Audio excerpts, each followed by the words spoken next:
এটা ଆପଣ ଦେଖିବେ ଆମେ सोडियम क्लोराइड आयन युक्त पानी जो कि मुक्त भाव में सोडियम और क्लोराइड अच्छा ता भर आम केमती करेन्ट सृष्टि कर तो आम ये दुईटा 1.5 वोल्ट विद्युत सेल तापर जार दुईटी अग्र रही विद्युत अग्र रही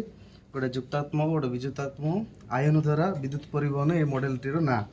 एलईडी बल्ब गोटे ये संयुक्त होती लालटा हूँ एनोड कलाटा हूँ कैथोड ताको आम भर्ती करवा आमर सोडियम क्लोराइड जो सॉल्यूशन नहीं आम से सॉल्यूशन रे भर्ती करवा तापर देखिबा आमर विद्युत सरबराह हो कि नहीं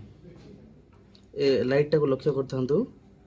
मु देली कैथोड और एनोड देखि पारते लाइट टी जली पड़ची किबल भाव काट देले जाउची तो एथिरो हमरो प्रमाणित होला जे आयन द्वारा हमर विद्युत परिवाह